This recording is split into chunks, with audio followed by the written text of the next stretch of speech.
भक्ति काल की आज हमारी क्लास है पार्ट नंबर 6। ठीक है, पार्ट नंबर 6 आज हम करेंगे। इससे पहले पार्ट 5 मतलब 5 क्लासेस हैं जो फुल कंटेंट क्लास हमारी चल रही हैं। हिंदी साहित्य निःशुल्क बैच आपको यूट्यूब पर ही बहुत ही डिटेल में मिल रहा है। तो पार्ट 5 की अगर हम बात करें तो इसमें देखते हैं भाई क्या है। हम शुरू करने वाले हैं आज यहाँ पर राम काव्य धारा का परिचय, प्रवृत्तियां एवं प्रमुख कवि। नहीं, पार्ट 5 नहीं है, पार्ट 6 है ना, पार्ट 6 है, याद रखना। पार्ट 5 इसके हम कर चुके हैं। तो राम काव्य धारा का आज हम शुरुआत करेंगे यहाँ से, जिसमें तुलसीदास इसके प्रतिनिधि कवि माने जाते हैं। इसकी विशेषताओं को देखेंगे, इसका परिचय के बारे में, इसकी भूमिका के बारे में भी बात करेंगे, जो कि हम करते हैं। अगर आप नए जुड़ रहे हो तो पहले सारी क्लासेस जरूर देख लेना। आप किसी भी एग्जाम की तैयारी कर रहे हो, चाहे यूजीसी नेट और एमपी सेट या असिस्टेंट प्रोफेसर या फिर TGT, PGT, DSSB, KVS, NVS, कोई भी एग्जाम की तैयारी आप कर रहे हैं तो हिंदी साहित्य में देखो फुल डिटेल्ड क्लास आपको मिल रही है। तो मोस्ट इंपॉर्टेंट है ये सभी के लिए। आपको इतना अच्छा कंटेंट मिल रहा है तो बस आपको करना क्या है, सपोर्ट करना है, ज़्यादा से ज़्यादा संख्या में बच्चों को जोड़ना है, सब्सक्राइब करना है और हाइप करना है। चलते हैं अब यहाँ पर हम अपने अ, क्लास की तरफ, बिल्कुल क्लास को शुरू करते हैं। अब कोई बातचीत नहीं, बिल्कुल पॉइंट टू पॉइंट बातें यहाँ पर होने वाली हैं। विभिन्न भाषाओं में 300 से 900 तक की संख्या में रामायण मिलता है। सबसे पहले तो रामायण के बारे में जान लीजिए। रामायण यानी कि जो राम कथा पर आधारित है, राम कथा पर आधारित है, ये लगभग 300 से 900 है ना, इतनी भाषाओं में रामायण को लिखा गया है। संस्कृत रचित जो वाल्मीकि रामायण है, ये सबसे प्राचीन मानी जाती है। ये तो आप अच्छे से जानते होंगे, वाल्मीकि ने रामायण लिखी थी, जो कि संस्कृत भाषा में लिखी थी। इसीलिए वाल्मीकि को विश्व का आदि कवि भी कहा जाता है। ठीक है, विश्व का, पूरे विश्व का आदि कवि, सबसे प्रथम कवि इन्हीं को माना जाता है। वाल्मीकि को व्यास द्वारा रचित महाभारत के वन पर्व में रामोपाख्यान के रूप में भी राम कथा वर्णित है। यानी कि महाभारत में भी, महाभारत का जो वन पर्व है उसमें भी राम की कथा वर्णित है। महाभारत के द्रोण पर्व एवं शांति पर्व में भी राम की कथा उपलब्ध है ना, इन पर्व में भी उपलब्ध है। बौद्ध परंपरा में श्री राम से संबंधित दशरथ जातक जातक में भी वर्णन मिलता है। अ, बौद्ध परंपरा में भी श्री राम से संबंधित जो दशरथ जातक जातक कथा है उसमें भी इनका वर्णन मिलता है। जैन साहित्य में भी राम कथा संबंधी कई ग्रंथ, जिसमें विमल सूरी कृत पौंचर्युम, रवि सेन कृत पदम पराग मुख्य राम के ग्रंथ हैं। ठीक है, ये आपको याद रख लेना है। जैन साहित्य में भी राम कथा संबंधित कई ग्रंथ मिलते हैं, जिसमें विमल सूरी कृत पाउंचर्यम, ये स्वयंभू की नहीं बताई गई है, पर विमल सूरी ने भी पाउंचर्यम के नाम से लिखी थी, याद रखना है। ठीक है, और रवि सेन ने लिखा था पदम पराग, ये भी मुख्यतः राम के ग्रंथ हैं। अपभ्रंश भाषा में स्वयंभू कृत पाउंचर्यम में भी राम कथा वर्णित है। यानी कि पाउंचर्यम ये एक और नया ग्रंथ यहाँ पर आपको देखने को मिला है। विमल सूरी ने भी लिखा था और स्वयंभू ने तो लिखा ही था, आप जानते हैं, पाउंचर्यु के नाम से, जिसमें राम कथा दिखाई गई है। हिंदी में कम से भी कम 11 रामायण लिखी गई हैं। हिंदी भाषा में, मराठी में 8 रामायण का उल्लेख मिलता है। बांग्ला भाषा में 25 रामायण ग्रंथ लिखे गए हैं। तमिल में 12 रामायण ग्रंथ लिखे गए हैं। तेलुगु में 12 रामायण ग्रंथ लिखे गए हैं और उड़िया में 6 रामायण ग्रंथ लिखे गए हैं। मतलब 300 से लगभग 900 में ये जो ग्रंथ है वो लिखा गया है राम पर। इसीलिए इसीलिए राम को क्या है, जो है, भगवान माना जाता है, क्योंकि वो मर्यादा पुरुषोत्तम राम थे। उनकी जो नायक की जो छवि बनाई है वो एक मर्यादा पुरुषोत्तम की है ना, ताकि लोगों की भलाई हो सके, समाज का कल्याण हो सके, इसलिए ये जो ग्रंथ है वो लिखा गया है। ठीक है, बांग्ला भाषा में कृत्तिवास रामायण है, ये सबसे ज्यादा इंपॉर्टेंट, मतलब रामायण के बराबर इसका दर्जा दिया गया है। तमिल के महाकवि कंब की कंब रामायण मिलती है। तेलुगु की रंग एवं भास्कर रामायण मिलती है। मराठी के प्रसिद्ध संत एकनाथ द्वारा प्रणीत भावार्थ रामायण ने भी परवर्ती कवियों को प्रेरणा दी है। ठीक है, मराठी के जो प्रसिद्ध संत हैं एकनाथ, एकनाथ ने रची थी भावार्थ रामायण। इन्होंने भी परवर्ती यानी कि बाद वाले जो कवि हैं उनको प्रेरणा दी है। राम भक्ति के प्रवर्तन का प्रमुख श्रेय किसको जाता है, तो ये रामानंद को प्राप्त है। ये राम भक्ति के प्रवर्तन का जो प्रमुख श्रेय है ये रामानंद को जाता है। रामानंद के शिष्यों ने ही निर्गुण निराकार व सगुण साकार रूप की उपासना के आधार पर ही 2 धाराओं में विभक्त किया है। ठीक है, रामानंद के शिष्यों ने क्या किया है, निर्गुण निराकार व सगुण साकार रूप की उपासना के आधार पर ही 2 धाराओं में विभक्त किया। कबीर ने ये कहा है, कबीर जी क्या कहते हैं कि दशरथ सुत तिहु लोक बखाना, राम नाम को मरम न जाना। ठीक है? राम नाम को मरम ना आना, ये कबीर की पंक्तियाँ हैं, याद रखना है। आगे है, जबकि राम के सगुण साकार मतलब राम के रामानंद के जो शिष्य थे, उन्होंने निर्गुण निराकार रूप में राम की पूजा की है और सगुण साकार रूप की भी उपासना में 2 धाराओं में से विभक्त किया था। और जबकि राम के सगुण साकार रूप में तुलसी ने कहा है, मंगल भवन अमंगल हारी। ठीक है? मंगल भवन, ये तो आप बार-बार सुनते ही होंगे जब कहीं रामायण का पाठ किसी के घर पर होता है, तो ये जो पंक्ति है वो बार-बार हमें सुनने को मिलती है।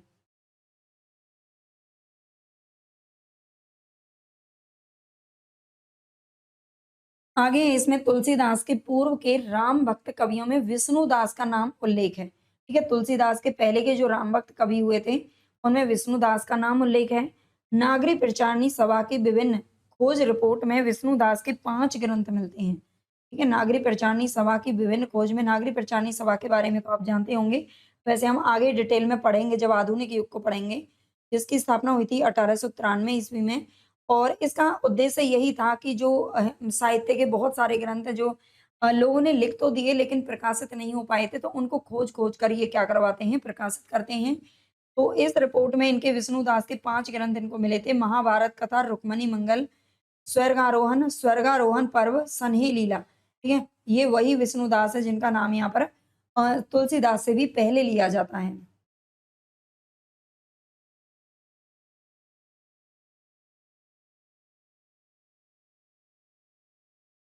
गेट पर चलिए, मैं चेक चेक कर लेती हूँ, आवाज़ तो आ रही है ना?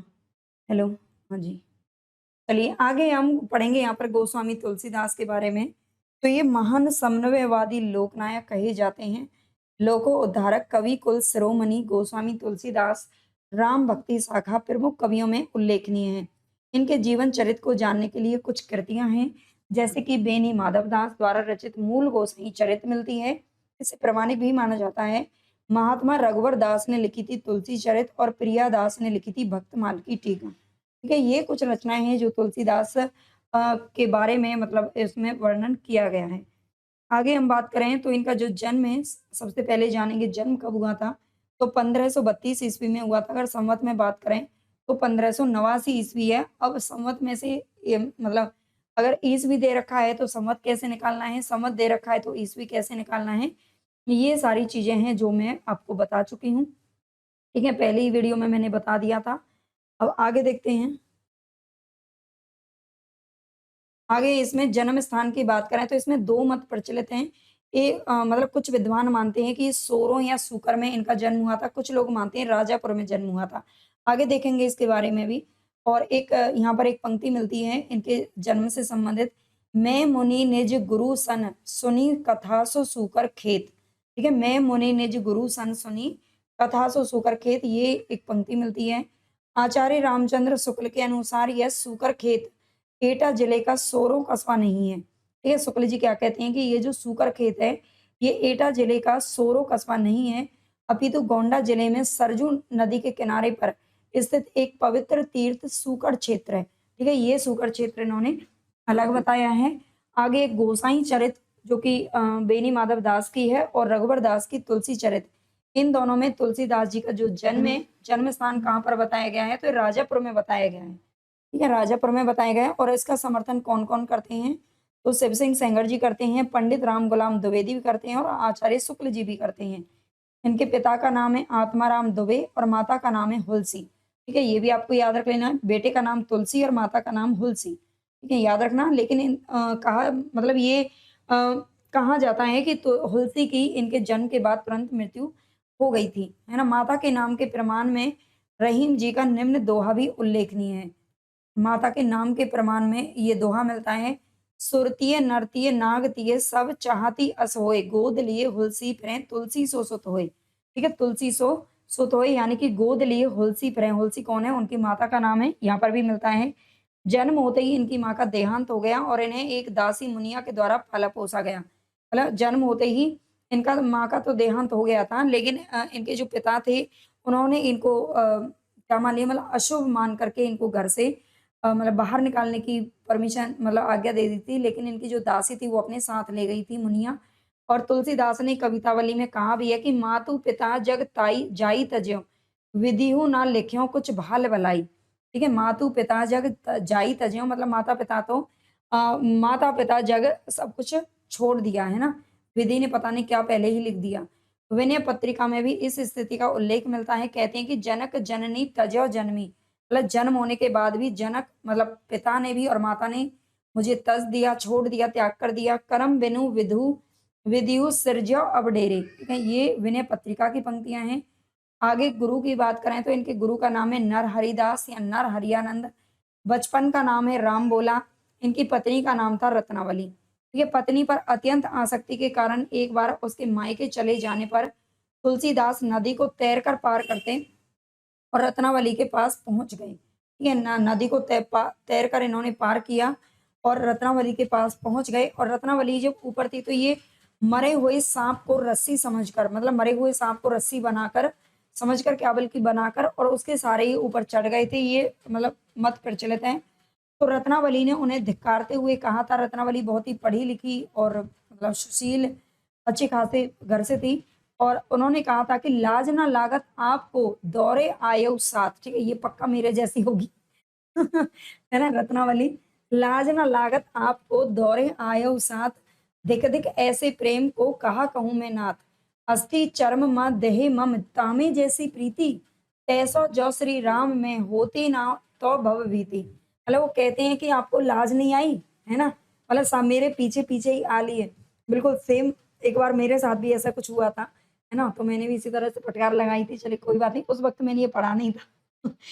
आगे है, दिख दिख ऐसे प्रेम को कहा कहूँ मैं नाथ, अस्थि चरम, मतलब मुझसे इतनी प्रीति लगा रहे हो, अस्थि चरम की ये देह है, इतनी अगर राम में तुम प्रीति लगाते तो तुम्हारी नैया पार हो जाती।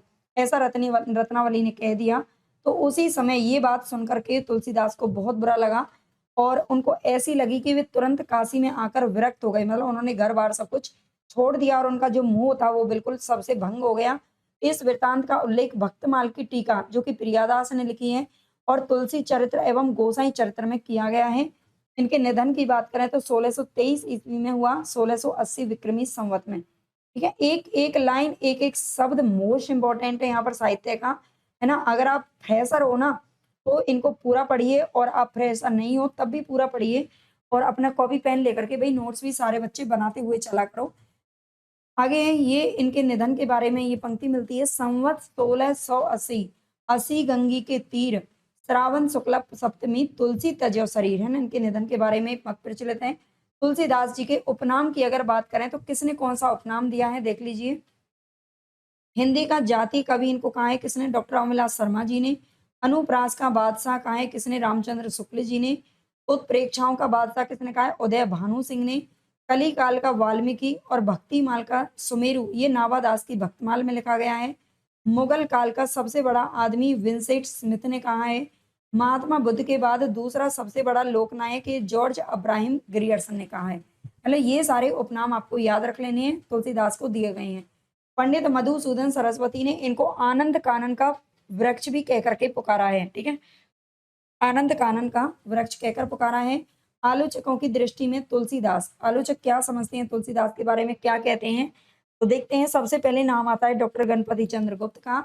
इन्होंने कहा है कि तुलसी काव्य के क्षेत्र में, तुलसी काव्य के क्षेत्र में महत्व के उपासक थे। तुलसी काव्य के क्षेत्र में किसके महत्व के उपासक थे, महान वस्तु एवं महान लक्ष्य को, महत का मतलब है महान, ठीक है, महान वस्तु एवं महान लक्ष्य को लेकर चलने वाले कवि थे। इसीलिए इनकी दृष्टि में वही कला सफल कला थी जो सौंदर्य युक्त होने के साथ साथ सबके लिए हितकारी भी हो। ठीक है, ये गणपति चंद्र गुप्त का कथन है। आगे है डॉक्टर बच्चन सिंह। बच्चन सिंह क्या कहते हैं, गोस्वामी जी रूपकों के बादशाह हैं। ठीक है, गोस्वामी जी क्या है, रूपकों के बादशाह हैं। ये बच्चन सिंह ने कहा है। मानस का, रामचरितमानस का अयोध्या कांड और कवितावली का जो लंका कांड है, लंका दहा के रूप में देखे जा सकते हैं, रूपक के रूप में, है ना, रूपक के रूपक देखे जा सकते हैं, दाह के रूपक देखे जा सकते हैं। आगे है कबीर का भक्ति आंदोलन विद्रोह मूलक है। ठीक है, ये क्या कहते हैं कि कबीर का जो भक्ति आंदोलन है वो विद्रोह मूलक है, तो गोस्वामी जी का प्रतिरोधात्मक है। ये डॉक्टर बच्चन सिंह का कथन है। आचार्य रामचंद्र शुक्ल का कहना है कि भारतीय जनता का प्रतिनिधि कवि यदि किसी को कह सकते हैं तो इन्हीं महानुभाव को कहते हैं। ठीक है, भारतीय जनता का प्रतिनिधि कवि यदि किसी को कहा जा सकता है तो इन्हीं महानुभाव को कह सकते हैं, तुलसीदास जी को। इनकी वाणी की पहुंच मनुष्य के सारे भावों और व्यवहारों तक है। ठीक है, ये शुक्ल जी के कथन सारे याद रख लेना। इन्होंने बहुत बढ़ चढ़ करके तारीफ उनकी की है। आगे शुक्ल जी का एक और कथन मिलता है, कहते हैं कि गोस्वामी के प्रादुर्भाव को हिंदी काव्य के क्षेत्र में एक चमत्कार समझना चाहिए। ठीक है, गोस्वामी के प्रादुर्भाव को हिंदी काव्य के क्षेत्र में एक चमत्कार समझना चाहिए। हिंदी काव्य की शक्ति का पूर्ण प्रसार उनकी रचनाओं में पहले ही दिखाई पड़ गया था। अगला एक और कथन मिलता है शुक्ल जी का, वो कहते हैं कि तुलसीदास जी के रचना विधान की सबसे बड़ी विशेषता यह है कि वे सर्वतोमुखी प्रतिभा के बल पर सबसे सबके सौंदर्य की पराकाष्ठा अपनी दिव्य वाणी में दिखाकर साहित्य क्षेत्र में प्रथम पद के अधिकारी हुए। ठीक है, इनको प्रथम पद दिया गया है। आगे और क्या कहते हैं, हिंदी कविता के प्रेमी मात्र जानते हैं, हिंदी कविता के प्रेमी मात्र क्या जानते हैं कि इनका ब्रज और अवधी भाषाओं पर समान अधिकार था। ठीक है, इनका ब्रज और अवधी भाषाओं पर समान अधिकार था। ये भी किसने कहा है, शुक्ल जी ने कहा है।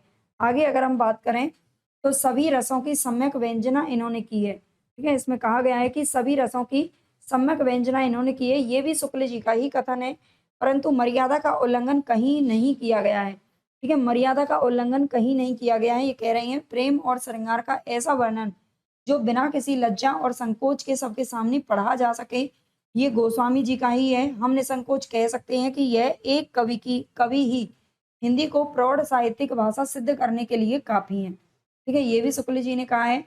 आगे शुक्ल जी का कथन एक और मिलता है, कहते हैं कि तुलसीदास रामानंद संप्रदाय की वैरागी परंपरा में नहीं जान पड़ते हैं। जो तुलसीदास है रामानंद संप्रदाय की वैरागी परंपरा में नहीं जान पड़ते। अगला एक और कथन मिलता है, कहते हैं कि हिंदी काव्य गगन के सूर्य हैं। ठीक है, ये तो जो तुलसीदास है ये हिंदी काव्य गगन के सूर्य बताया है इनको। अगला एक और कथन मिलता है, तुलसी साधना अवस्था के लोक मंगल कवि बताए हैं किसने, शुक्ल जी ने।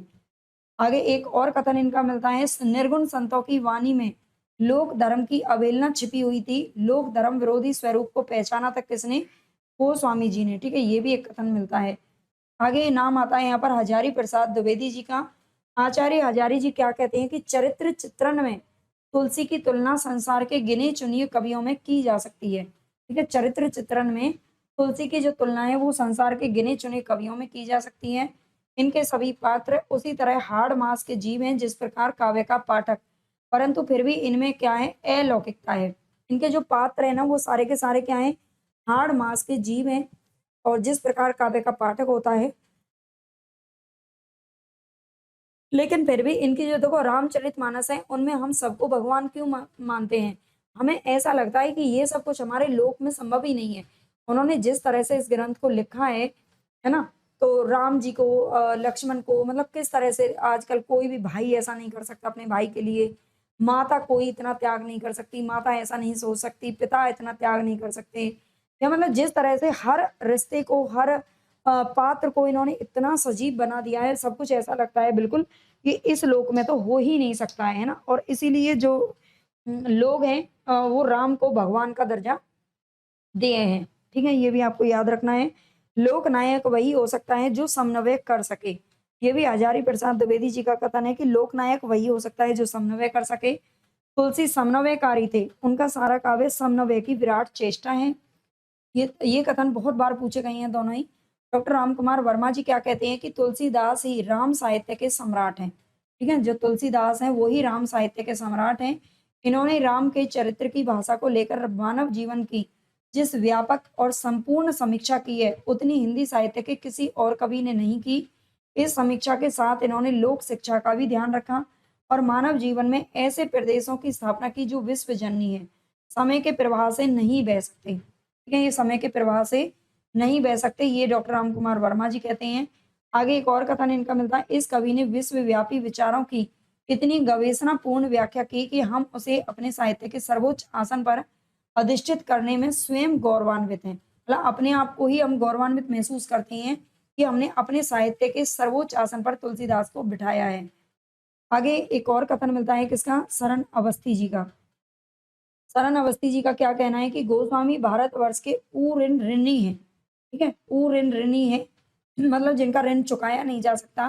भारतीय संस्कृति की वे कीर्ति हैं, सच्चे साधु निश्चल भक्त हैं, छिपे हुए शिक्षक और धीमे सुधारक हैं। धीमे सुधारक हैं, मर्त्य और स्वर्ग का ऐसा अनूठा संयोग विश्व साहित्य में कदाचित, मतलब कभी हो सकता है, कभी मिले, है ना? आगे डॉक्टर बलदेव प्रसाद जी क्या कहते हैं कि हिंदी भाषा की पाचन शक्ति का बढ़िया नमूना देखना हो तो रामचरितमानस देखा जाए। हिंदी भाषा की पाचन शक्ति का अगर बढ़िया नमूना देखना हो तो रामचरितमानस देखा जाए। भाषा के प्रसाद, ओज और माधुर्य गुण की सच्ची वानगी देखनी हो तो मानस देखा जाए।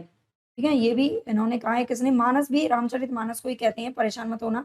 कहीं आप ये सोचो कि मानस के नाम से कोई दूसरा ग्रंथ लिखा, नहीं लिखा।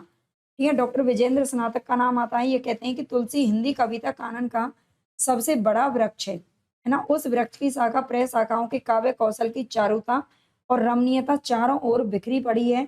अयोध्या सिंह उपाध्याय हरिऔध का कथन मिलता है। वो कहते हैं कि कविता करके तुलसी ना लसे, कविता ही लसी पा तुलसी की कला। ठीक है, अयोध्या सिंह जी कहते हैं।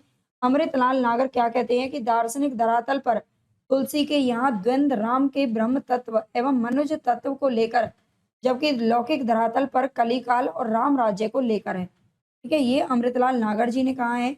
मानस रूपक तुलसी का सबसे बड़ा रूपक है। जो मानस है, रामचरित मानस, मानस रूपक है, ये तुलसी का सबसे बड़ा रूपक है। ये अमृतलाल नागर जी ने कहा है।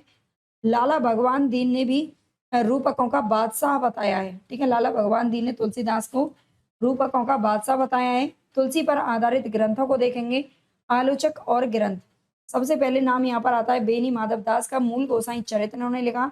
बाबा रघुवर दास ने तुलसी चरित्र। शुक्ल जी ने त्रिवेणी नाम से ग्रंथ लिखा था, लेकिन त्रिवेणी में इन्होंने केवल तुलसीदास को नहीं लिया, तुलसीदास के साथ साथ इन्होंने सूर और जायसी को भी लिया है। ठीक है, ये क्वेश्चन बहुत बार पूछा जाता है कि शुक्ल जी के त्रिवेणी में कौन सा समूह आता है, तो इसमें तुलसी, सूर और जायसी का वर्णन किया गया है। इन्होंने कबीर को नहीं लिया। ठीक है, डॉक्टर उदय भान मिश्र ने लिखा था तुलसी काव्य मीमांसा। डॉक्टर भगीरथ मिश्र ने तुलसी रसायन लिखा है। डॉक्टर कृष्ण लाल ने मानस दर्शन। सूर्यकांत त्रिपाठी ने तुलसीदास। वासुदेव ने तुलसीदास इन्होंने संपादित किया है। और रमेश कुंतल मेघ ने तुलसी आधुनिक वातायन से। ठीक है, ये इनका ग्रंथ मिलता है। तुलसीदास की सर्वप्रथम मार्क्सवादी पद्धति पर साहित्य की समीक्षा रमेश कुंतल मेघ ने की थी। ठीक है, तुलसीदास की सबसे पहले जो मार्क्सवादी पद्धति पर समीक्षा की गई थी वो रमेश कुंतल मेघ के द्वारा की गई। बेनी माधव दास की रचना सबसे प्रामाणिक व महत्वपूर्ण मानी जाती है, जिसमें उनकी रचनाओं की संख्या कितनी मानी गई है? 13 मानी गई है। ठीक है, मूल गोसाई चरित में इनकी संख्या 13 मानी गई है, लेकिन शुक्ल जी ने तुलसी के केवल 12 ग्रंथों को स्वीकार किया है ना? शुक्ल जी हनुमान बाहुक को स्वतंत्र नहीं मानते हैं। शुक्ल जी ने जो इनकी रचनाएं हनुमान बाहुक, इसको स्वतंत्र रचना नहीं माना है। देखते हैं आगे। मिस्र बंधुओं ने हिंदी नवरत्न इनकी 1910 ईस्वी में एक पुस्तक छपी थी। मिस्र बंधु विनोद जी उन्होंने साहित्य ग्रंथ लिखा था, उससे पहले ही आई थी। और इसके अनुसार रचनाओं की जो कुल संख्या है वो 25 मानी है, क्योंकि मिस्र बंधुओं के हिंदी नवरत्न में एक नाम तुलसीदास का भी आता है, जिसमें 12 रचनाओं को ही प्रमाणिक माना गया है। शिव सिंह सेंगर ने उनकी 18 रचनाओं का उल्लेख किया है। नागरी प्रचारणी सभा की खोज के अनुसार कुल संख्या 37 मानी गई है। प्रमाणिक रूप से 12 ग्रंथों को ही मानकर 1923 में तुलसी ग्रंथावली भाग 1 और तुलसी ग्रंथावली भाग 2 के रूप में ही प्रकाशित किया गया था। नागरी प्रचारणी सभा के अनुसार लाला भगवान दीन जी ने तुलसी के 12 ग्रंथ स्वीकार किए हैं। ठीक है, ये भी आपको याद रख लेना है। लाला भगवान दीन ने तुलसीदास के 12 ग्रंथों को स्वीकार किया है। आगे है, शुक्ल जी ने तुलसी को वैष्णव स्मार्त माना है, कवि माना है। शुक्ल जी के अनुसार हिंदी काव्य की प्रौढ़ता के युग का आरंभ गोस्वामी के द्वारा हुआ है। ये शुक्ल जी ने तुलसी को क्या माना है? तो वैष्णव स्मार्त कवि माना है। तो शुक्ल के अनुसार हिंदी काव्य की प्रौढ़ता के युग का आरंभ गोस्वामी जी के द्वारा ही हुआ है। प्रमाणिक 12 ग्रंथ इस प्रकार इनके यहाँ पर दिए गए हैं, इनको अच्छे से देख लीजिए। कौन से किस भाषा में लिखा गया है, ये ग्रंथ बहुत ही ज्यादा आपके लिए क्या है? इंपॉर्टेंट है। ठीक है, आगे देखेंगे।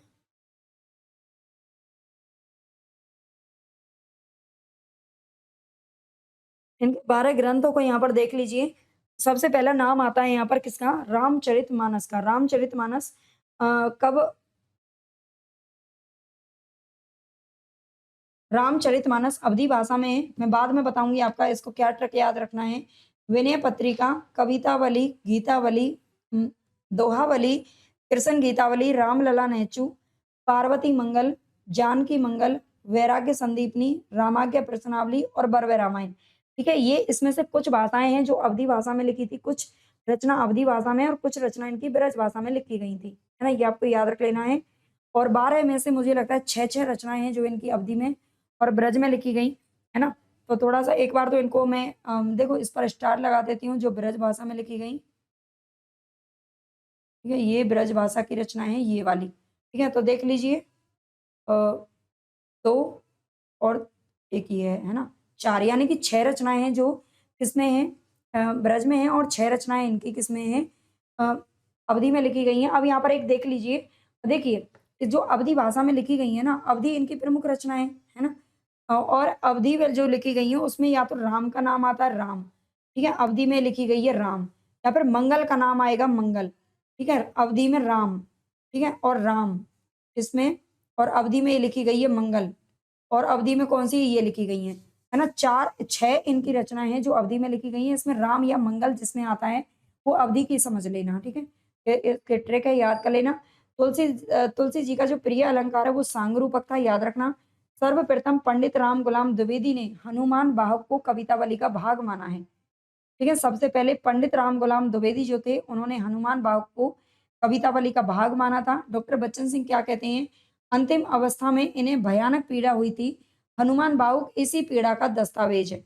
जब इन्हें बहुत ज़्यादा पीड़ा हुई मतलब हनुमान इनकी बाहों ब मतलब भुजाओं में इनके में बहुत ज़्यादा मतलब प्रॉब्लम हो गई थी, तब इन्होंने हनुमान वाहुक लिखा था और अपनी पीड़ा को दूर करने के लिए। आधुनिक शब्दावली में इसे मृत्यु पीड़ा की चीख कहा जाएगा। ठीक है? हनुमान बाहुक उनकी अंतिम रचना है, ये भी ध्यान रख लेना। आगे है डॉक्टर गणपति चंद्र गुप्त ने काव्य रूप की दृष्टि से रचनाओं को 3 भागों में विभक्त किया है। अब ये 3 भाग कौन से हैं? प्रबंध काव्य, गीति काव्य और मुक्तक काव्य। ठीक है? ये 3 काव्य हैं जिनमें विभक्त इन्होंने किया है। प्रबंध काव्यों में देखते हैं कौन-कौन से आते हैं। तो प्रबंध काव्य में रामचरितमानस, रामलला नेचू, पार्वती मंगल और जानकी मंगल का नाम आता है।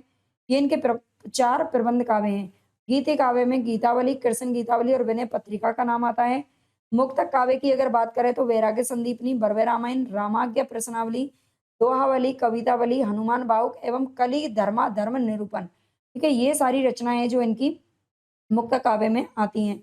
प्रमुख कृतियों का अगर इनका परिचय देखेंगे, अब हम थोड़ा-सा विस्तार में, सबसे पहली जो रचना है वो है रामचरितमानस। रामचरितमानस इस रचना का प्रारंभ अयोध्या में 1574 ईस्वी यानी कि 1631 विक्रमी संवत में हुआ था, जिसे उन्होंने 2 वर्ष 7 माह में पूर्ण किया था। 2 वर्ष 7 महीने लगे थे इस ग्रंथ को लिखने में, रामचरितमानस को लिखने में किसको? तुलसीदास जी को। संवत ये यहाँ पर लिखा भी हुआ है, संवत 1631 करऊँ कथा हरिपद धरि सीसा, नौमी भौम वार मधुमासा अवधपुरीय चरित प्रकाशा। ठीक है? ये इनकी कुछ यहाँ पर एक पंक्ति मिलती है, ये आप याद रखना है। इसका कुछ अंश विशेषतः किष्किंधा कांड का प्रणयन काशी में हुआ था। इसकी ये जो रामचरितमानस है, इसका जो किष्किंधा कांड लिखा गया था, वो काशी में लिखा गया था, याद रखना। रामचरितमानस तुलसीदास की अक्षय कीर्ति का आधार स्तंभ है। अक्षय कीर्ति, अक्षय का मतलब है जिसका कभी भी नाश ना हो, ठीक है? जिसकी कभी भी हानि नहीं हो, ऐसी कीर्ति उनको मिली है रामचरितमानस लिखने से कि लोग इनको जन्मों-जन्मों तक याद रखेंगे और रख रहे हैं। है ना? आज भी तुलसीदास के जो रामचरितमानस है, उसके बराबर का कोई दूसरा ग्रंथ नहीं लिखा गया है ना, लोक मंगल के लिए सबसे बेहतरीन ग्रंथ माना जाता है। रामचरितमानस पर सर्वाधिक जो प्रभाव है वो अध्यात्म रामायण यानी कि आर्ष रामायण का पड़ा है। इसमें तुलसीदास जी ने सर्वप्रथम अपने गुरु नरहरियानंद जो कि इनके दीक्षा गुरु थे। नरहरियानंद इनके दीक्षा गुरु थे, हालाँकि इनके जो शिक्षा गुरु थे वो शेष सनातन थे, ठीक है? ये दीक्षा गुरु थे। इनके मुख से ये कथा सुनी थी, कहाँ पर? सूकर खेत में ये कथा सुनी थी। इसमें तुलसीदास जी ने राम की वंदना दास्य भाव से की है। ये भी क्वेश्चन आता है कि उनकी जो वंदना थी यानी कि जो भक्ति किस भाव की थी? तो ये दास्य भाव की थी, अपने आप को वो दास समझते थे और भगवान राम को वो स्वामी समझते थे। और सीता की वंदना जो की गई है वो कन्या, प्रिया और माँ तीनों रूपों में की गई है। अवधी भाषा तथा दोहा चौपाई शैली में रचित ये महाकाव्य राम कथा पर आधारित है, जिसमें 7 खंड हैं। ये सातों कांड आपको क्या है क्रम से याद रखने हैं। सबसे पहले आता है बाल कांड जिसमें राम जी लक्ष्मण और इन चारों भाइयों का जन्म होता है।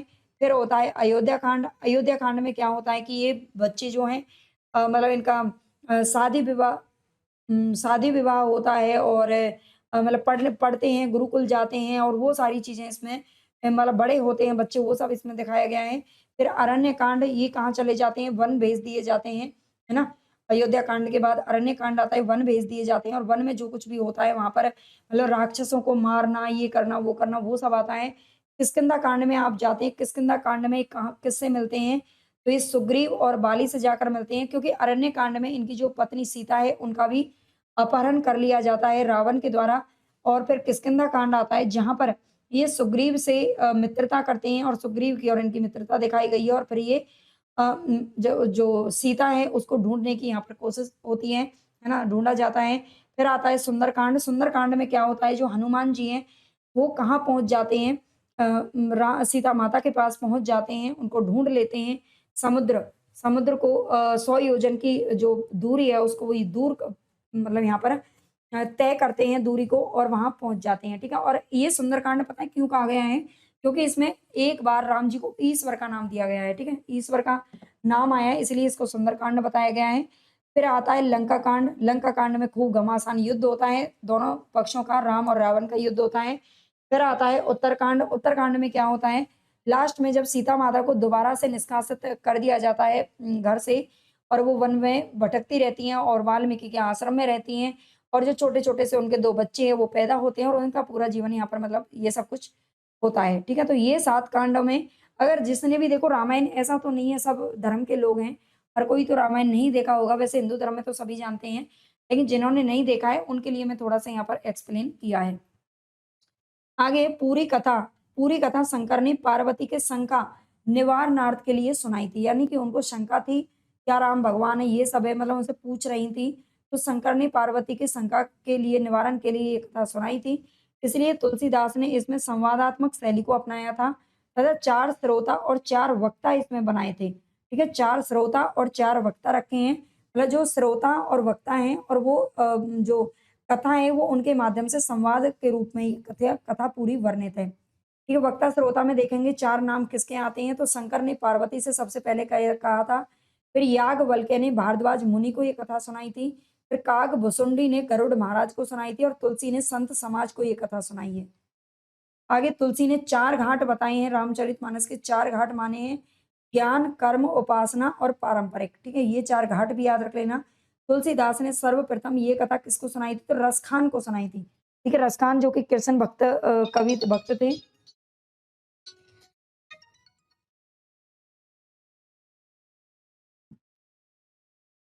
तुलसी ने रामचरितमानस को पुराण बताया है, ठीक है? तुलसीदास ने रामचरितमानस को पुराण कहा है। मानस का ढांचा जायसी के पद्मावत से लिया गया है।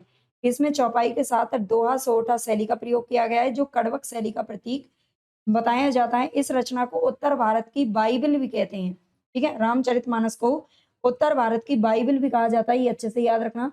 अयोध्या कांड को हृदय स्थल व हृदय कांड कहते हैं, याद रखना। अयोध्या कांड को क्या कहा जाता है? हृदय स्थल और हृदय कांड भी कहते हैं। इस कांड की एक चित्रकूट सभा हुई थी, जिसे शुक्ल जी ने एक आध्यात्मिक घटना की संज्ञा प्रदान की है। चित्रकूट सभा में वेद नीति, लोक नीति व राजनीति तीनों का समन्वय दिखाई देता है, ठीक है? याद रखना। आगे है, इसकी जो रचना है वो स्वांतः सुखाय के साथ-साथ लोक मंगल के लिए भी लिखी गई है। मतलब खुद को तो सुख मिला ही है इसको लिख कर के, लेकिन लोक का भी समाज का भी भलाई होगी, है ना? और वाक़ई में हुई है, कहीं न कहीं लोग अगर राम जी का जो अनुसरण करेगा, है ना? और मर्यादा पुरुषोत्तम राम थे, उनका जो नायक के रूप में जो वर्णन किया गया है, उसका अगर कोई अनुसरण करता है तो वो ज़ाहिर-सी बात है, अपने जीवन में कुछ अच्छा ही करेगा, है ना? आगे इसके उत्तरकांड को ज्ञानदीप कांड भी कहते हैं। ठीक है? इसके उत्तरकांड को क्या कहा जाता है? ज्ञानदीप कांड भी कहा जाता है क्योंकि इसमें ही तुलसी ने अपनी दार्शनिक विचारों को अभिव्यक्त किया है। तुलसी ने 7 कांडों को मानसरोवर की 7 सीढ़ियाँ कहा है, ठीक है? तुलसीदास ने 7 कांडों को मानसरोवर की 7 सीढ़ियाँ कहा है। कुछ भाग काशी में लिखे थे, कुछ चित्रकूट और कुछ अंश इन्होंने अयोध्या में लिखे थे। रामचरितमानस का जो प्रधान रस है वो शांत रस है, प्रधान अलंकार इसका अनुप्रास अलंकार है। इसके उत्तरकांड में इसके उत्तरकांड में और कवितावली के उत्तरकांड में तुलसीदास ने कली काल का वर्णन किया है, कलयुग का वर्णन, ठीक है? कली काल का अर्थ है कलयुग का वर्णन किया गया है। मानस की प्रथम टीका जो लिखी है वो किसने लिखी है? अयोध्या के बाबा रामचरण दास ने लिखी थी। रामचरितमानस के मार्मिक स्थलों की अगर बात करें, तो राम जब अयोध्या को त्यागते हैं, अयोध्या को छोड़कर जब वो वन में जाते हैं, तो आपने देखा है वो कितना मार्मिक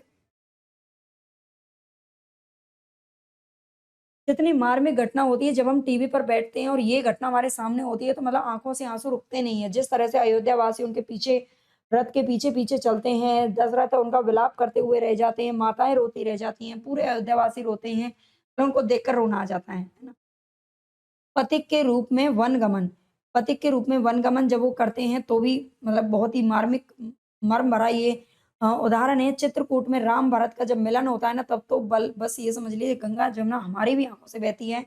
सबरी का आतिथ्य बिल्कुल, लक्ष्मण को शक्ति लगना, और जब लक्ष्मण को शक्ति लगती है ना, और तो बस देखते हो ना, मतलब ये कुछ ऐसे चित्र होते हैं। देखिए जब हम कुछ टीवी भी देखते हैं ना, तो चाहे उसपे कोई फ़िल्म ही क्यों ना, अगर फ़िल्म में कोई हीरो को कुछ हो जाता है, कुछ कोई मर जाता है, किसी को कुछ भी होता है, किसी को उठा के ले जाता है, मतलब जिस तरह से वो सब उनके लिए कला है, लेकिन जो आम आदमी है ना, उसके लिए वो बहुत प्रेरणा व दायक चीज़ें होती हैं। मतलब उनको देखकर मैं तो आज भी, मैं सच बता रही हूँ, मैं जब भी, हालाँकि मुझे अब पता चल गया है, पहले नहीं जानते थे बच्चे जब होते थे।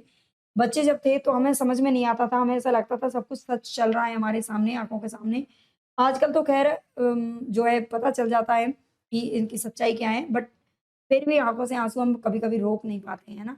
तो भरत की जब प्रतीक्षा करना है, भरत जब प्रतीक्षा करता है राम जी की, तो ये बड़े ही मार्मिक स्थल आते हैं इसमें। सुंदरकांड में प्रथम बार ईश्वर की संज्ञा दी गई थी, इसीलिए इसे सुंदरकांड कहा गया है। ठीक है, इसे सुंदरकांड क्यों कहा गया है? क्योंकि इसमें ईश्वर की संज्ञा दी गई थी पहली बार। प्रमुख पंक्तियाँ हैं, रामचरितमानस की पंक्तियाँ हैं ये, कवित्त विवेक एक नहीं मोरे, सत्य कहूँ लिखी कागद कोरे। ठीक है, कवित्त विवेक एक नहीं मोरे, सत्य कहूँ लिखि कागद कोरे। गिरा अरत जल बीच सम कहियत भिन्न अभिन्न, अगुन सगुन हुई ब्रह्म स्वरूपा, कामिनी नारी प्यारी जिमि लोभई प्रिय निमि दाम। जेहि के जेहि पर सत्य सनेहु, जेहि के जेहि पर सत्य सनेहु, सो तिन्ह मिलहि ना कहु संदेहु। विधिहु ना नारी हृदय गति जानी। ठीक है, विधिहु ना नारी हृदय गति जानी, जो ना मित्र दुख होई दुखारी। जो ना मित्र होई दुख दुख होई दुखारी, तिन्हि विलोकत पातक भारी। ईश्वर अंश जीव अविनाशी, चेतन अमल सहज सुख राशि। ठीक है, ये जो पंक्तियां इनकी मिलती हैं, आगे देखेंगे।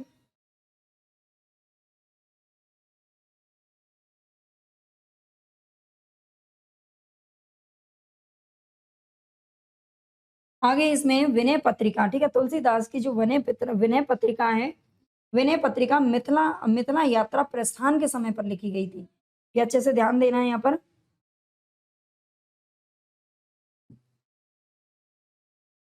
तो तुलसीदास जी ने जो विनय पत्रिका लिखी है, ये मिथिला यात्रा प्रस्थान के समय लिखी गई थी।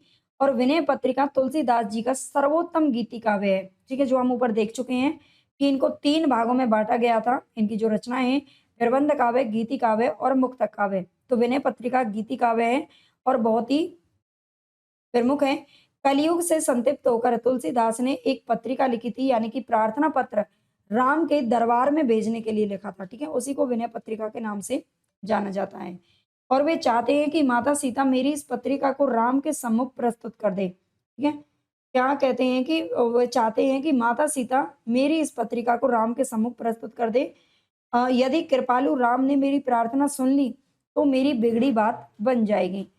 कबहू अम्ब अवसर गाई पाई, कबहू अम्ब अवसर पाई, मेरियों सुधी धाई भी कछु करुण कथा चलाई, सुनत राम कृपालु के मेरी बिगारियो बनी जाई। ठीक है, ये पंक्ति इसमें यहाँ पर मिलती है। ब्रज भाषा में रचित इस रचना में कुल 279 पद प्राप्त होते हैं। ठीक है, इंपॉर्टेंट है।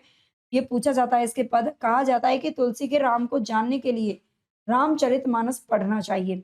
ठीक है, ये भी कहा जाता है कि अगर हमें तुलसी के राम को जानना है, तो रामचरितमानस पढ़ना चाहिए, और तुलसी को अगर जानना है, तो हमें विनय पत्रिका को पढ़ना चाहिए। विनय पत्रिका मुक्तक गेय पदों में रचित है और इसमें एक पत्र जैसी प्रबंधात्मकता भी विद्यमान है। विनय पत्रिका के पदों में आत्मनिवेदन है, शरणागति की कामना है, मन की भर्त्सना इसमें निकाली गई है, दैन्य आदि भावों की सुंदर व्यंजना इसमें की गई है। इस रचना में तुलसीदास के दार्शनिक विचारों की अभिव्यक्ति की गई है, जहाँ वे विशिष्टाद्वैत दर्शन के अनुसार अपनी मान्यताओं को व्यक्त करते हैं। इस कृति में राग बिलावल, राग रामकली, राग वसंत, राग भैरव, राग केदार, राग कन्हारा कानरा, राग टोडी, राग सोटा, राग मल्हार आदि अनेक राग रागनियों का समावेश इसमें किया गया है। ठीक है, विनय पत्रिका में अनेक राग रागनियों का भी समावेश किया गया है, याद रखना पड़ेगा। पद शैली में लिखित शांत रस प्रधान विनय पत्रिका भक्ति भावना की दृष्टि से अद्वितीय ग्रंथ है। ठीक है, ये भक्ति भावना की दृष्टि से अद्वितीय ग्रंथ है, याद रखना। सांस्कृतिक एवं दार्शनिक दोनों ही दृष्टियों से यह तुलसी की अत्यंत प्रौढ़ एवं श्रेष्ठ रचना है। आगे डॉक्टर रामविलास शर्मा जी क्या कहते हैं विनय पत्रिका को लेकर कि रामचरितमानस में तुलसी की करुणा समाजोन्मुख है। रामचरितमानस में तुलसी की जो करुणा है वो समाजोन्मुख है और विनय पत्रिका में वे आत्मोन्मुख है। ठीक है, आत्मोन्मुख है, याद रखना। व्यक्तिगत एकांतिक अनुभूतियों की अभिव्यक्ति की दृष्टि से विनय पत्रिका भक्ति काव्य में अनूठी है। तो ये याद रख लेना विनय पत्रिका के बारे में। इनके कुछ पद यहाँ पर दिए गए हैं, विनय पत्रिका के ये पद हैं, इनकी पंक्तियां हैं, पूछा जाता है क्वेश्चन यहाँ से।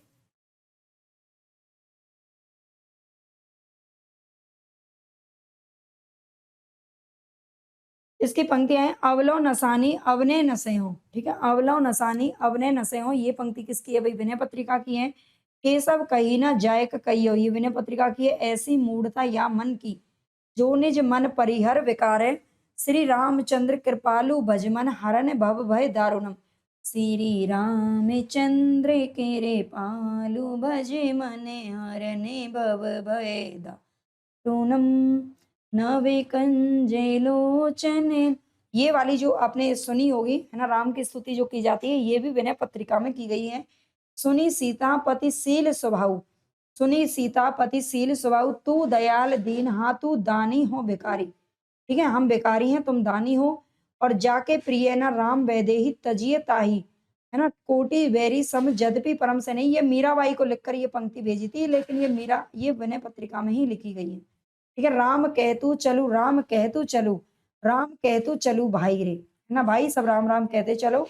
आगे है कवितावली। कवितावली 1612 ईस्वी इसका मिलता है। देखिए यहाँ पर जो ईस्वी या फिर जिसका भी कोई अगर तिथि आपको जो दी गई है ना, तो उसमें ज्यादा परेशान होने की जरूरत नहीं है, क्योंकि अलग अलग ग्रंथों में कई बार जो तिथि है उनमें अंतर मिलता है ना। डॉक्टर नगेंद्र की बुक उठाओगे कुछ और मिलेगा, शुक्ल जी कुछ और कह गए हैं, धीरेन्द्र वर्मा कुछ और कह गए हैं, है ना। सब लोग अपना अपनी मनमानी करके यहाँ कुछ भी बोल गए हैं, जिसका खामियाजा कहीं ना कहीं हमें ही भुगतना पड़ता है भाई, है ना। तो कवितावली कवित सवैया शैली में लिखित मुक्तक काव्य ग्रंथ है। ये एक मुक्तक काव्य ग्रंथ है जिसमें कवित सवैया छपे तीनों छंदों का प्रयोग हुआ है। इसे कवित रामायण भी कहा जाता है। ठीक है, इसे कवित रामायण भी कहते हैं। इसमें 325 छंद हैं। इसमें तत्कालीन अकाल, महामारी, अधर्म, पाप, अत्याचार आदि का सुंदर चित्रण ब्रज भाषा में किया गया है। कृति में अवधी, बंगला, राजस्थानी, अरबी, फारसी के शब्दों का भी प्रयोग हुआ है। कुछ विद्वानों के अनुसार ये तुलसीदास जी की अंतिम रचना भी मानी जाती है, याद रखना है। कवितावली को अंतिम रचना भी माना गया है। ये ग्रंथ भी 7 कांडों में विभक्त है। ठीक है, जो कवितावली है वो भी रामचरितमानस की तरह ही 7 कांडों में विभक्त है, परंतु इसमें प्रबंध काव्य की दृष्टि से पदों का निर्माण नहीं हुआ है। कवितावली में वीर रस, रौद्र और भयानक रस का प्रयोग किया गया है। राम के बाल रूप की झांकी के अनेक चित्र तुलसीदास ने खींचे हैं। यहाँ पर अवदेश के बालक चारि सदा तुलसी मन मंदिर में बिहरे। ठीक है, अवदेश के बालक चारि सदा तुलसी मन मंदिर में बिहरे, ये इनकी कुछ पंक्ति यहाँ पर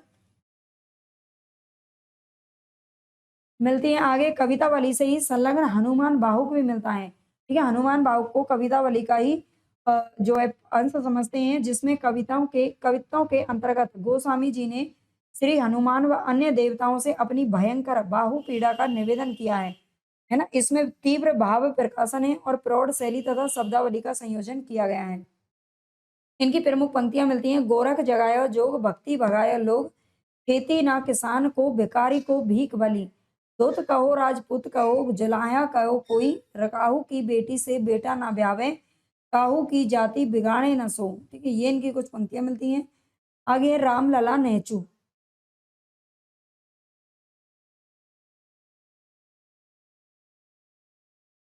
रामलला नेचू, नेचू का अशाब्दिक अर्थ होता है विवाह के गीत गाना। ठीक है, विवाह के गीतों को क्या कहते हैं? नेचू कहते हैं।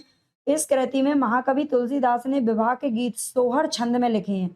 इसमें लिखे हैं विवाह के गीत सोहर छंद में, और ये एक लोक छंद है, ठीक है, ये लोक छंद है जिसमें 22 मात्राएं होती हैं, 12 और 10 मात्राओं पर यति होती है ना। इसमें लिखा गया है ये मूल गोसाई चरित्र के अनुसार नेचू की रचना कहाँ पर हुई थी? मिथिला के अंदर हुई थी। मिथिला में जब राम सीता का विवाह होता है वहां पर तो होता है ना, लोक गीत वगैरह गाती हैं स्त्रियां, गाली देती हैं, वो कुछ भी होता है।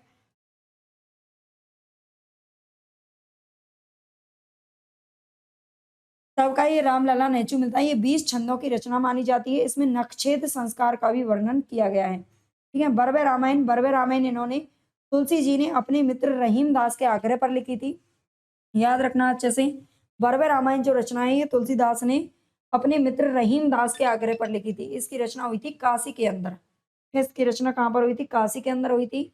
इस रचना में कुल 69 पद बरवे छंद में लिखे गए हैं। बरवे रामायण में बरवे छंद में ही है 69 पद। बरवे मात्रिक छंद है ना, बरवे मात्रिक छंद इसके बारे में बताया गया। 19 मात्राएं, 12 सात पर यति है। इसमें ना तो कहीं कथानक की योजना है और ना ही प्रबंधत्व है, केवल कलात्मक सौंदर्य है जो पाठकों के गले का हार बना हुआ है। इस रचना का विभाजन भी 7 कांडों में किया गया है, याद रखना। आचार्य हजारी प्रसाद द्विवेदी क्या कहते हैं कि इसकी एक बड़ी प्रति मैंने देखी। क्या हजारी जी का कहना है कि इसकी एक बड़ी प्रति मैंने देखी जिसमें राम कथा का क्रमबद्ध वर्णन किया गया है। इस बड़ी प्रति के केवल 8-10 बरवे इसमें यानी कि छोटी बरवे रामायण में संग्रहित है।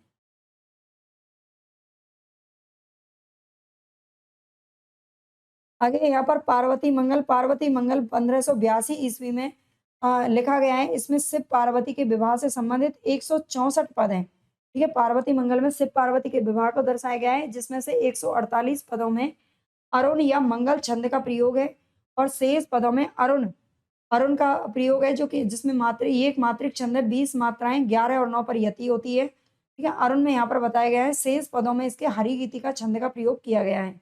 इस रचना को मंगल काव्य भी कहा गया है, याद रखना। मानस की शिव कथा का जो आधार है वो शिव पुराण है, जबकि पार्वती मंगल का जो आधार है वो कुमार संभव है, ठीक है, याद रखना। जानकी मंगल अगला इनका मिलता है, जानकी मंगल जो कि 1582 में लिखा गया। इस ग्रंथ में राम और सीता के विवाह वर्णन में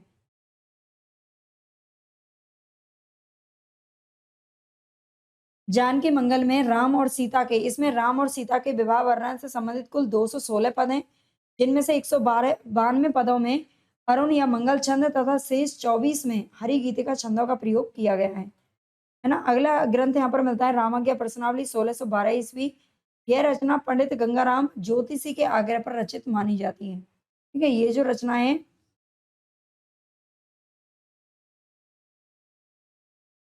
वो पंडित गंगाराम ज्योतिषी के आग्रह पर रचित मानी जाती है। इसे कुछ विद्वान दोहावली रामायण भी कहते हैं, ठीक है। इसे कुछ विद्वान क्या कहते हैं? दोहावली रामायण भी कहते हैं, क्योंकि एक तो इस पर वाल्मीकि रामायण का प्रभाव है, दूसरा इसमें राम की संपूर्ण कथा दोहों में वर्णित है।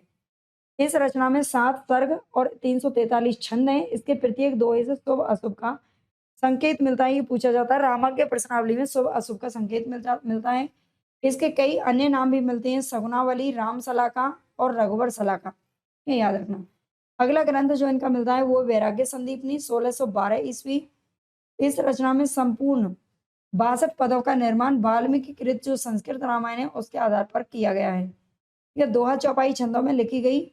इस रचना में संत महिमा, संत स्वभाव और शांति का वर्णन मिलता है, याद रखना। अगला ग्रंथ यहाँ पर आता है कौन सा? गीतावली 1571 ईस्वी, ठीक है। 1571 ईस्वी बेनी माधव दास जो कि मूल गोसाई चरित्र के रचनाकार हैं, इनके अनुसार ये तुलसीदास की प्रथम रचना मानी जाती है। कौन सी? गीतावली इनकी प्रथम रचना मानी जाती है। ब्रज भाषा में रचित गीत प्रधान मुक्तक रचना है। इसमें वात्सल्य, श्रृंगार एवं करुण रस की मार्मिक व्यंजना की गई है।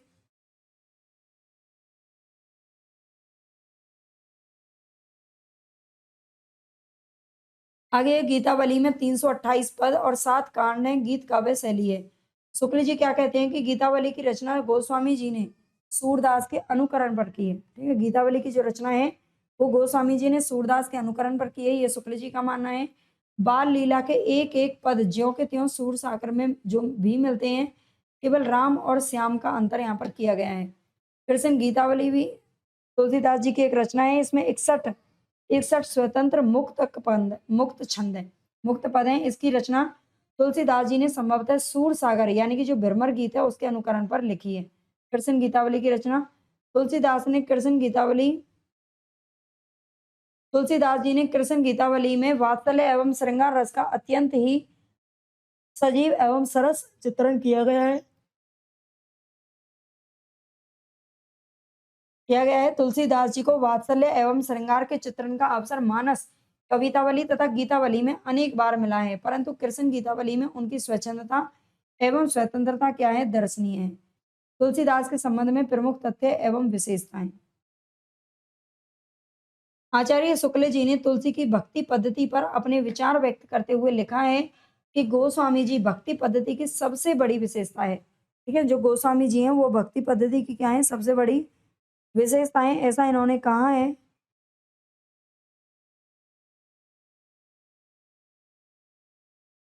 व्यक्त करते हुए लिखा है तुलसीदास जी भक्ति पद्धति की सबसे बड़ी विशेषता है उनकी सर्वांग पूर्णता। जीवन के किसी पक्ष को सर्वथा छोड़कर वह नहीं चलती है। गोस्वामी जी हिंदी के उन महान कवियों में अग्रगण्य हैं जिनकी कविता का मूल उद्देश्य है बहुजन हिताय बहुजन सुखाय होता है। वे कविता का उद्देश्य लोक मंगल की के विधान करना मानते हैं। ठीक है, वे कविता का उद्देश्य क्या मानते हैं तो लोक मंगल का विधान मानते करना चाहते हैं मानते हैं। कीर्ति बनीति भूति भल सोई सुर सरी सम सब कहे हित होई। ठीक है, ये पंक्ति भी मिलती है इनकी रचना की। कीर्ति बनीति भूति भली सोई, ये पंक्ति बार बार पूछी जाती है। आगे तुलसी के जो राम है वो अवतारी ब्रह्म है। ठीक है, अवतारी ब्रह्म है यानी कि अवतार लेकर के पृथ्वी पर आए हैं, ये बताया गया है। आप जानते हो सगुन रूप के ये मतलब पुजारी थे जो संसार में धर्म की स्थापना और अधर्म के मूल उच्छेद मतलब मूल से समाप्त करने के लिए मानव शरीर धारण करते हैं। और इन्होंने कहा भी है जब जब होई धर्म की हानि बाढ़ई असुर अधम अभिमानी तब तब प्रभु धरी मनुज शरीरा हरई कृपा निधि सज्जन पीरा। ठीक है, ये इनकी पंक्ति मिलती है। इसको लेकर के तुलसीदास जी नारी को गृह लक्ष्मी एवं अन्नपूर्णा मानते थे। यहाँ पर देख लीजिए ध्यान से, तुलसीदास जी नारी को इनका एक कथन मिलता है, मतलब कथन क्या है इनका एक श्लोक मिलता है। ढोल गवार शूद्र पशु नारी ये सब ताड़न के अधिकारी। और उसमें ताड़न का मतलब ये है जो अनपढ़ लोग हैं वो क्या समझते हैं कि ये सब मारने के अधिकारी हैं, सबको मारो, है ना। और मतलब लोगों के दिमाग में ये जो है गलतफहमी है, लेकिन ये ताड़न का अधिकारी का मतलब है इन सब का हमें ध्यान रखना चाहिए, इनकी रक्षा करनी चाहिए, ये सब रक्षा के अधिकारी हैं। कि ये इनके द्वारा कहा गया है। तथा उसे परिवार की धुरी स्वीकार करते थे। किसको? नारी को। पत्नी का क्या धर्म है इसका विवेचन वे अनुसूया सीता प्रसंग में इस तरह से करते हैं, कहते हैं अमित दानी भरता वैदेही अधम सो नारी सो जो सेव न तेही धीरज धर्म मित्र अरु नारी आपद काल परखी अही चारी। ठीक है, ये पंक्ति इनकी मिलती है अनुसूया सीता प्रसंग में। विशेष है 252 वैष्णवन की जो वार्ता है उसके अनुसार तुलसीदास जी नंददास जी के बड़े भाई थे। ठीक है, उसके अनुसार है ये जो गोकुलनाथ ने लिखी थी। तो मुझे लगता है 1 घंटे की क्लास हो गई है, वही इतना ही काफ़ी है ना? अगर आपको क्लास वाक़ई में अच्छी लग रही है, पसंद आ रही है तो प्लीज़ चैनल को सब्सक्राइब ज़रूर कर लेना, लाइक कर देना, हाइप कर देना, कमेंट कर देना, टेलीग्राम चैनल जॉइन कर लेना। और आपको अगर फुल कोर्स चाहिए मतलब फुल कोर्स आपको पढ़ना है, व्याकरण भी साथ में पढ़ना है, शुक्ल जी वगैरह सब कुछ, चलो उसके बारे में बाद में बताऊँगी, तो वो आप ऐप से ले सकते हो।